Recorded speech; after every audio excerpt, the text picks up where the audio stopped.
The health and safety executive is making inquiries after Top Gear presenter Freddie Flintoff was injured while filming for the BBC show. The incident happened on Tuesday morning while the 45-year-old former professional cricketer was filming at the Top Gear test track at Dunsfold Aerodrome in Surrey. A HSE spokesperson said, HSE is aware of this incident and is making inquiries. HSE is an executive non-departmental public body, sponsored by the Department for Work and Pensions.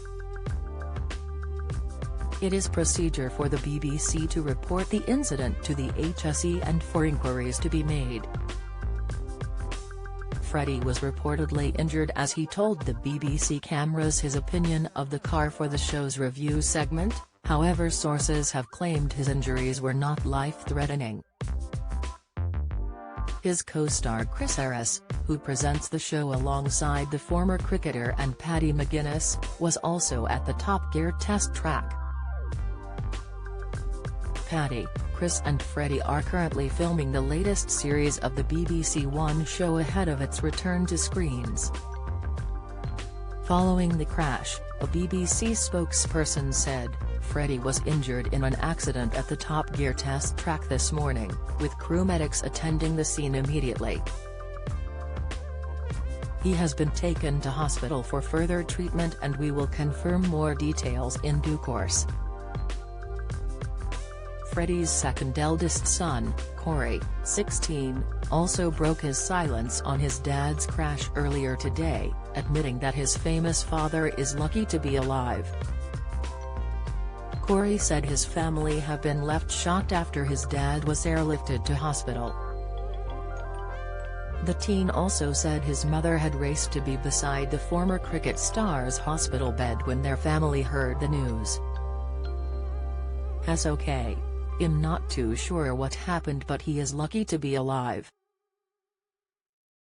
It was a pretty nasty crash. It is shocking. We are all shocked but just hope he's going to be okay," he told Mail Online. It's not the first time Freddie has been involved in a high-speed smash while filming Top Gear.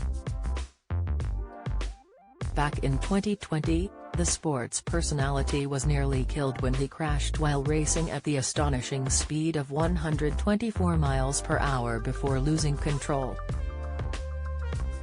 The 45-year-old was driving a motorized trike, called a time bandit, that required him to lie down on his front, head-on with the road at York Selvington Airfield when he overshot the track. Top Gear camera crew and co-hosts Paddy McGuinness and Chris Harris watched in horror as Freddie misjudged the runway, spinning off in a cloud of dust.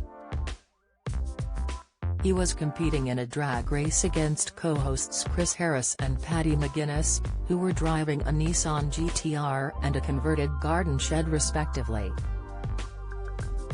Released headcam footage shows Flintoff careering onto a grassy stretch at the end of the airfield near York. "I can't stop, I'm running out of runway," he shouts to his co-stars in the terrifying footage. Speaking following his crash, Flintoff said he was absolutely fine. He added, "I go to great lengths to make sure I do well in Top Gear drag races but on this occasion I went a few lengths too far. It will look more ridiculous than dangerous when you see it on TV." Over the years, several Top Gear hosts have found themselves in near-death experiences while filming for the show, including Richard Hammond, who was left in a near-death coma for 2 weeks back in 2006. Less than 10 years later, Hammond found himself cheating death once more when his car flew off the side of a huge hill in Switzerland. Elsewhere, Jeremy Clarkson said that his head became dislodged from his spine after he drove a Renault Magnum lorry through a brick wall back in 2008. The Mirror has reached out to a BBC spokesperson for further comment on this story.